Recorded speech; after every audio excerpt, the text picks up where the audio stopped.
Oh, what's up, guys? Just tending to my wounds. It's been a pretty shady past 1 month because I completely stopped working out. Like, this is really crazy for me. In the past 15 years, I've always told people I've never taken more than a week off because I'm so dedicated. But now I'm injured. Got this salon pause. You can see exactly where I'm injured. I know what caused it.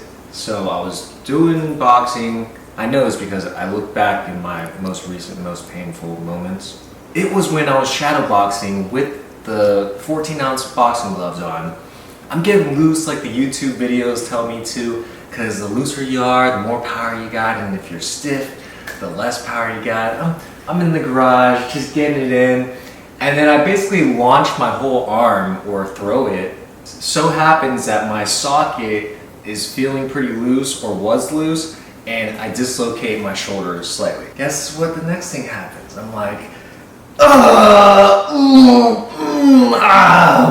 I'm asking myself why do I deserve this and shit like that. I was yelling, it was super painful. It didn't really cross my mind. Like, I was like, oh, it's just like, this happens, When you do boxing training, you're gonna bend your wrist, you're gonna hit the target wrong, something's gonna bend wrong. So it's normal to get injured when you train for boxing, but over the months, it started getting worse and worse. Completely just disabled due to pain in the traps, the shoulders, the rear delt. Like, massaging this area really helps. But guys, I've just been on Google looking up like neck stretching techniques. Like, this is a good one.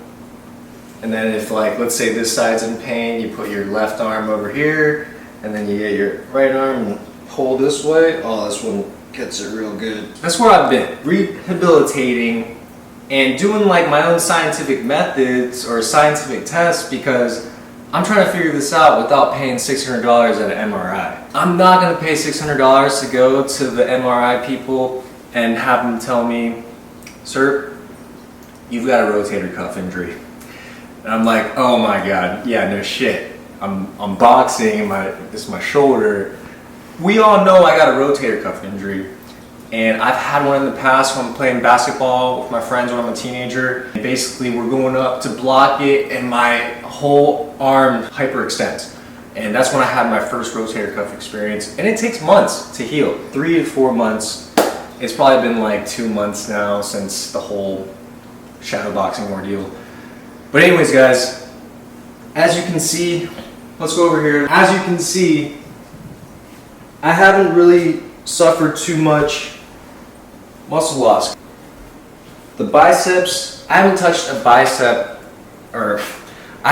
dumbbell in a month, alright guys? And the biceps are looking like I'm still training, every day. It's actually really crazy. So I've got a few things to tell you guys. I want to say the most muscle loss that I experienced was in my back and my legs. Obviously, I can just get like a pump and the muscle memory is going to take me back. I'm really ready for this muscle memory. I know a lot of people always talk about this muscle memory stuff and how it works, but like with all the muscle that I'm retaining, the muscle memory thing is going to be freaking awesome. I'm just going to make more gains like I never stopped. I'm going to go over a few things that are going to help you guys if you guys have a planned vacation away from training and you guys want to hold most of your muscle, if not all of it. The number one thing you want to do when you're trying to retain your muscle and you're not even training is to increase the growth hormone. You guys might be wondering, how else am I going to do that without weightlifting? Weightlifting and being explosive is where we get most of our growth hormone increases, and sleeping, if you guys didn't know that. But the other thing where you can actually force an increase in growth hormone is intermittent fasting. That's why I intermittent fast in the first place. Like, if it was up to me, I would be eating all day. But the growth hormone secretion is just too valuable to forfeit. So I'm getting my sleep, I'm doing the intermittent fasting, and the third secret weapon is the boxing. I know I injured myself, in the past, but now I'm okay to box. And that's like the only activity I'm really doing. Actually, I was okay to do any lifting. It's just like a deep crevice where it's just like screwing everything up, I know it. But if you guys do some boxing or explosive sprinting, that type of activity is going to increase your growth hormone as well. It's called exercise-induced growth hormone, and if you're explosive enough, if you're putting in enough work, you are going to put yourself in the right position to retain muscle. And if I was lifting, I would be putting myself in a position to make even more muscle due to the growth hormone increase. The main thing that people do when they quit training is they stop taking all their supplements, they start eating all day, and basically it's just a disaster waiting to happen. So intermittent fasting increases your growth hormone, and the opposite effect happens when you use the conventional diet. So when you use the conventional diet and you're eating breakfast and snacks, and your coworker brings donuts and you're eating more snacks, and then you eat a lunch again and that Chipotle bowl was 1,200 calories, you're actually putting yourself in a position to lose muscle. So it all comes down to blood sugar. So once you eat breakfast and you start this train of blood sugar craziness, basically it goes up and then it goes down. Once it goes below the baseline is when you start feeling cold, low energy, you feel like you want to die. Haven't you felt like that? And like the only thing that was going to save you was lunch? Yeah, like that's what happens. The blood sugar crashes are real. And when that happens, that's when muscle atrophy happens. You're not just going to burn fat when the ketosis happens, like when you're fasting. You're going to break down proteins, and that means muscle. It's in your best interest basically to fast when you know you're going to take a break off lifting. You guys are already stopping the training. That's already bad enough, but you guys are dropping all the supplements. Like, think about it. Before you guys stopped training, you guys were so good on the supplements, and then you completely stop taking supplements. What do you think is going to happen to all the gains? Just not going to be sustainable.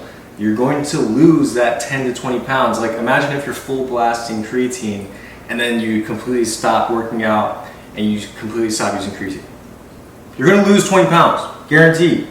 So what I've been doing, I don't take creatine no more because of the hair thing, but Protest Max is a testosterone booster. I live by this stuff, but not just supporting the product.